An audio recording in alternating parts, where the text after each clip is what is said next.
Hey everyone, welcome back to RetroBreak and welcome to my first impressions on the Mod Retro Chromatic.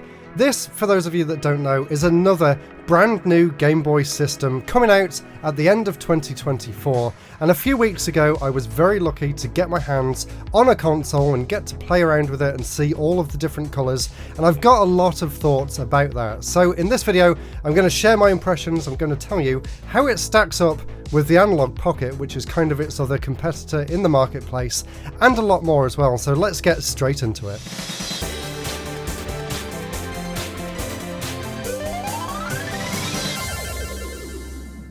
So let's start with what is arguably the most important thing about a console like that, and that is how does it feel in the hand? Well, I'm very happy to report that it actually feels really nice. It says here in this leaflet that they gave me that it uses a durable magnesium alloy shell. I don't know what that means, but it felt very nice. It felt very weighty as well, and I think that's due to the fact that it actually uses 3 AA batteries, which I was a little bit surprised about. Of course, most modern consoles, like the Analog Pocket here, use rechargeable lithium-ion batteries. They do have the ability to use rechargeable batteries as well, but they expect most people to go out and buy regular Duracells and put them in the back of the system and play it just like you did back in the good old days. There is also going to be a lithium-ion pack as well, apparently, which you can use in replacement for the batteries, which is probably what I'll do, but I do like the idea of it being compatible with regular batteries as well, because obviously over time these rechargeable batteries lose their charge, and I'm sure for things like the Analog Pocket, if you look 10-15 years into the future, a lot of these batteries will have degraded at that point, and I don't know how easy it is to actually replace one. So having batteries instead of a rechargeable pack just gives it a bit more longevity, I think. And from reading through this and talking to some of the people on the team, longevity does really seem like a focus for them with this system. It's something that they want to still be around in 10-20 years time, just like the original Game Boy Color is today. I really liked the design of it overall. I really loved all of the different colours too. I think I'm going to go personally for the lime green one to match my original Game Boy Color and the Analog Pocket that I just bought a few months ago as well. And my fiance really liked the pink one, so we might be picking up a second one in the future too. So the overall build quality of the shell felt fantastic. It felt just as good as the Analog Pocket, which really does feel like a very nice and premium device. And they're roughly around the same price as well, I think. So looking at the websites now, it is actually quite a bit cheaper than the Analog Pocket. The Analog Pocket here is $219, and then you have to pay an extra like $30 or so on top of that for shipping. So it's roughly around, I don't know, £220 or something. And looking at here, you can get the Chromatic bundle, which comes with the Tetris game, which I'll be talking about in just a little bit. You can actually get it for £157, which is definitely a lot cheaper. Let's go through and add it to the cart, because I am going to get one anyway, and I hadn't actually ordered one yet. So let's do this now and see how much the shipping is to go alongside it. The shipping again is quite expensive. It's come up here at £46.26, which brings the total for the console and the Tetris bundle to £203. So really, when you take shipping into account, they're both fairly expensive, and there's much cheaper ways to play Game Boy Color games, but you are paying for a premium device. I just wish that shipping wasn't like a quarter of the price of the console. That's a little bit extreme. You're paying more for shipping than you are for any of the games for the system, which are around 30 to 40. The other big selling point for this system is the brand new screen that they've been able to make, and I wasn't quite as impressed as some of the marketing material makes this out to be. So basically what it is a pixel accurate representation of a Game Boy Color screen, which, to be fair, has never been done before. So it is only 160 pixels wide by 144 pixels tall, which is an incredibly low resolution from a modern backlit display, which is just very wild to see that they've actually gone through the effort of making this. But it does mean that, unlike the Analog Pocket, which is of course a 4K display shrunk down into the Game Boy Color's aspect ratio, this one is pixel for pixel accurate, including, most importantly, including the gaps between the pixels, which give it that authentic look. You can recreate the look on the Analog Pocket, but obviously with the backlight coming through everything, it still looks fake. You can tell that it's a filter that's been applied over the top, even though it looks amazing, and I have to say, this is my favourite way of playing Game Boy games over the original screen, by far. What they've done with the Mod Retro is a little bit different. And the results are interesting, I would say. It's kind of hard to see on camera just because of that incredibly low resolution. I think the sensors of modern day cameras don't quite know what to do with the missing data, and it kind of goes a little bit blurry. But in person, it is very sharp, and I will say that the backlight was actually very bright as well. And you can also go into the menu and adjust the brightness, obviously.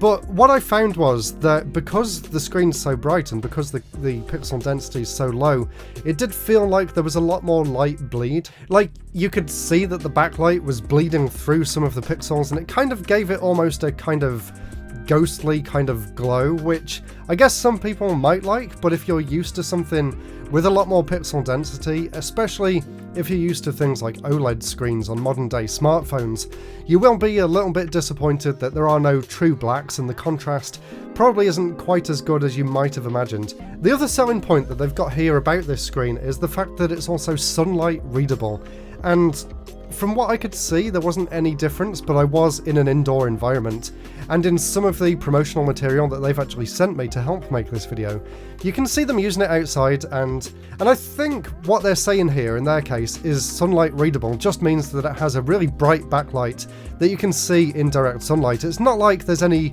secret reflective technology going on with the screen, like when you use the original Game Boy Color outside, how much easier that is to see. I don't think it's anything like that. I don't think it's like how the original DS is actually very nice to see outside despite it actually having a backlight. I do just think it is them just boosting the brightness of the backlight to compensate for the sun hitting the screen. So maybe that's another little bit of marketing that's slightly hyperbolic. We'll see. I haven't got my hands on one now, so I can't actually test it out in person. And unfortunately, I did ask, but they didn't have any review units left either, so I will have to wait until I get my pre-ordered one in the post, but be sure I will definitely do a video on it. So as it stands for now, I like the screen in some ways, but I was a little bit underwhelmed in others, and I'll see whether my opinion changes when I get my hands on my actual unit and I can put it through its paces.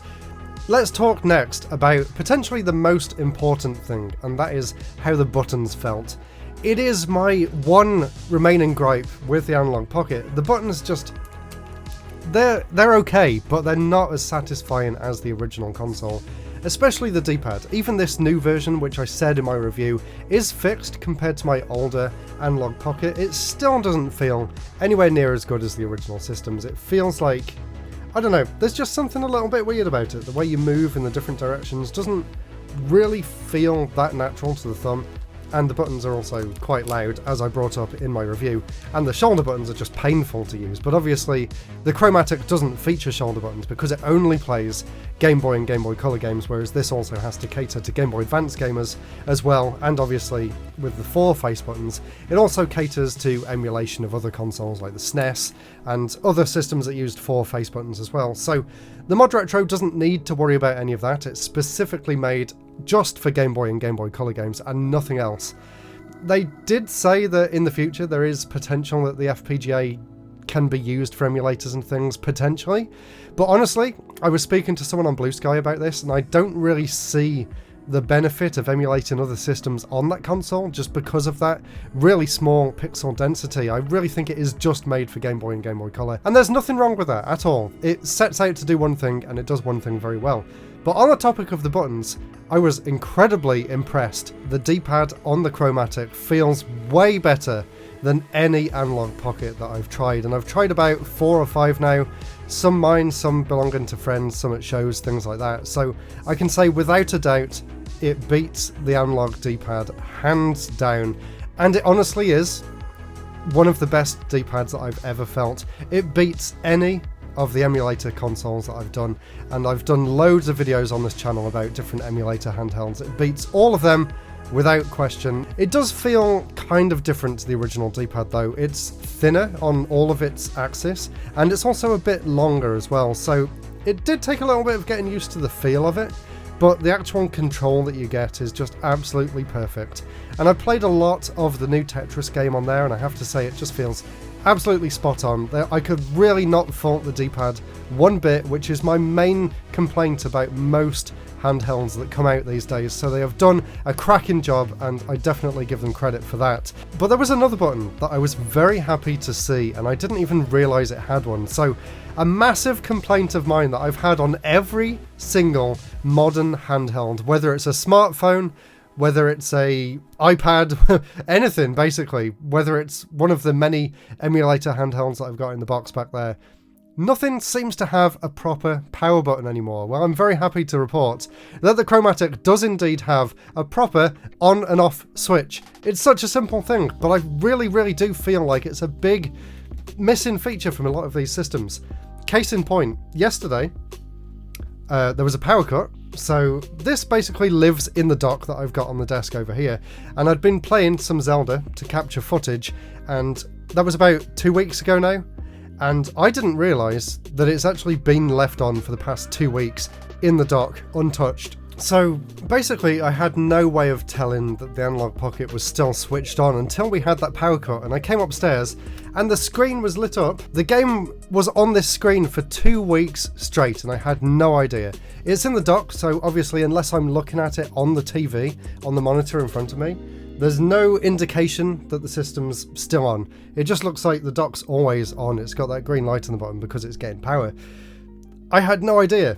So if there was an on and off switch, that could have easily been rectified. So I am very happy that they're bringing that old school, for some reason, feature back to life, and I was just shocked when I found out that this had been left running for 2 weeks. And it also makes me worried about the internal battery here. If this has been constantly charging and discharging over the past 2 weeks without me knowing, how many other people is that going to happen to over time? What about if I just left it on the dock for a year and came back and it had still been playing the game the entire time? Who knows? It's a design flaw, it really is. So you have to hold it down like that until it actually switches off properly. When it's in the dock, you're not really going to do that unless you go into the menu and shut it down and power off and everything, which isn't something that you really think about. So again, that's an improvement. In terms of the dock as well, this is another really cool thing that I got to try out at the show. It doesn't need one. So it has a USB port on the bottom, and you can actually plug that directly into the computer. And they had it up and running in OBS, and it basically just functions as a webcam. How cool is that? So I can actually just record my games for the channel just by literally plugging it into the USB port on my MacBook and just record the games directly. I don't need to go through the effort of plugging in the analog pocket into the dock and connecting the HDMI cable to a capture card and then connecting that back to the computer. It's going to streamline the process so easily for Game Boy and Game Boy Color games, and I'm very excited to use this potentially going forward for capturing most of my gameplay. We'll see whether it lives up to the expectations that I've got for it, but I don't see any reason why I can't use it for that. And even looking at the screen and using it on the handheld, there wasn't really any perceivable lag, although I presume it is a little bit nicer to play it on the screen. And the good thing is when you plug it in, the screen doesn't turn off. It doesn't sort of just have the display. It has a mirrored display on both screens. So that's really cool. I don't know the specific details, but obviously when I get my official unit to do my review on, I will do some deep dives into all of the different output options, and hopefully there's some settings that we can adjust on there as well, but I'm very excited to try it all out. So let's talk about this new Tetris game, because I've been very excited to try it out, and I got a good play session on there too. It feels fantastic. It kind of reminded me of the WonderSwan Tetris game, just with a slightly squashed view. It really feels great. It's got all of the modern enhancements of a modern version of Tetris, and I actually do believe that this will be classed as the best Game Boy version of Tetris. And the great thing is that it actually comes bundled with every Chromatic, so as soon as you get the console, you're going to have that new Tetris game to play. And it actually is just a regular Game Boy Color cartridge as far as I'm aware, so in the future, if they do sell it separately, or if they pop up on eBay or whatever, you'll be happy that you don't need to buy the system if you don't want to either. I'm sure there'll be ways in the future of playing that on the original Game Boy Color as well if you don't want to get a Chromatic. So I'm very excited for this. It's an official Tetris game as well, so you can tell that they've put a lot of love and care and attention into this, and I really do feel like it will be the ultimate version of Tetris on an 8-bit handheld, so I'm very excited. They also have a bunch of homebrew games that are getting official releases for the system as well, which is brilliant. Obviously, I'm a big fan of homebrew games. I haven't done any homebrew videos on the channel in the while because I've been kind of moving away from it for personal reasons, but it's not to say that I don't enjoy them still. And it's just great to see that some of the people whose games I've played in the past and who I've advertised and helped out on this channel are actually getting official homebrew releases for the Chromatic. I could not be happier for them. So we have things here like Tales of Monsterland, that's one I've brought up before. Dragon Hymn is also coming out on here, and Chanty as well, which is one of the games that I rated very highly in last year's Game Boy Homebrew competition. And there's also some from actual game publishers as well. So we have Project S11, which was an original Game Boy Color game. This one's like an enhanced version for the system that the original developers come back and helped out with. They also have Toki Tori here as well, which was one of my favourite games for the system that was actually published by Capcom. So it's great to see these classic titles coming back with new official re-releases. That's just so cool. So there really is a lot to look forward to, and they told me to expect more regular releases once the system's been released as well, so I can't wait to see what other games come out over its lifespan. And for now, with my short time with the system, that's basically everything that I can tell you at this stage, but I'm sure you can tell I am very optimistic. I can't wait to get my hands on the final version, and please subscribe if you want to see my thoughts and opinions on that when it comes out. Thank you all so much for watching. If you enjoy these Game Boy style videos, then check out my review for the latest Analog Pocket over there, and I'll see you all again very soon. Goodbye.